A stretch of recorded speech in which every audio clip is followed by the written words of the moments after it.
নমস্কার বন্ধুরা, আজ আমি নিয়ে এসেছি আমাদের উলুবেড়িয়ার যে বিখ্যাত আর ঐতিহ্যবাহী এবং সবথেকে প্রাচীন যে কালী মাতার মন্দির, আনন্দময়ীর মন্দির। তো সেখানে নিয়ে এসেছি। তো এখানে আজকে সেদিন বারণের উৎসব ছিল। তো গঙ্গার ঘাটে প্রচণ্ড ভিড়। এটা সামনে যেটা রয়েছে গঙ্গা, ওপারটায় হচ্ছে পড়ে যাচ্ছে, বজবজ পড়ে যাচ্ছে, আর এপারে হচ্ছে গঙ্গার আর অনেক পুণ্যার্থী বা অনেক ভক্তবৃন্দ যারা রয়েছে। তো সেই সময় স্নান করতে এসেছে, মাও স্নান করতে এসেছে এবং স্নান করে পুজো দেবে।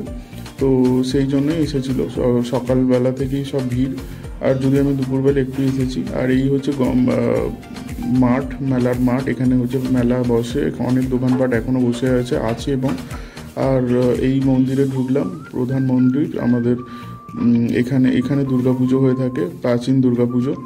আর এখানে বিভিন্ন ছোট ছোট অনেক মন্দির আছে। এখান দিয়ে মন্দিরের পাশ দিয়ে গিয়ে এখানে মায়ের যে প্রধান যে বাসগৃহ, যেটাকে আমি বলি গর্ভগৃহ, আমরা সবাই বলি। তো এই হচ্ছে প্রধান গর্ভগৃহ। এখানেই হচ্ছে ভক্তবৃন্দের সবসময় আনাগোনা লেগে থাকে এই মন্দির। আর এখানে সবাই যারা আসেনি এখনো অবধি তারা দেখে নিতেও পারে, কারণ এই গর্ভগৃহ কিন্তু সবসময় খোলা থাকে না, একটা নির্দিষ্ট সময় খোলা থাকে।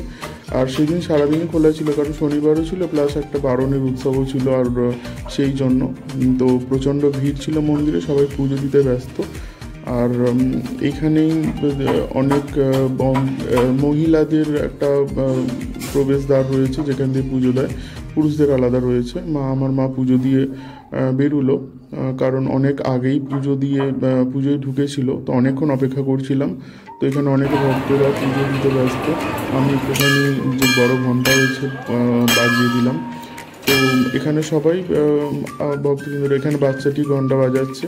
আর এই প্রধান পুরোহিত এখনও পুজোয় ব্যস্ত, কারণ এখনও অনেক পুজো আছে, সারাদিন ধরেই আজকে পুজো অর্চনা চলবে। আর এখানে হরিনাম সংকীর্তন হয়ে থাকে, বাৎসরিক বড় করে হয়। তো এখানে প্রত্যেক মানুষ, যারা অনেক মানুষ তো দূর দূর থেকে আসে, তো তারা এখানে হয়তো একটু সময় কাটালো বা একটুখানি বিশ্রাম নিল।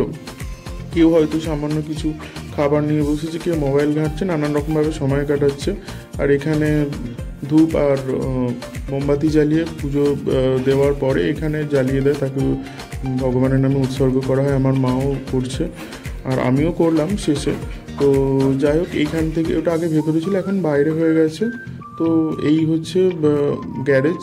যদিও এটা রাসমেলা, এখানে রাস মঞ্চ বসে, এটা প্রধান রাসমঞ্চ।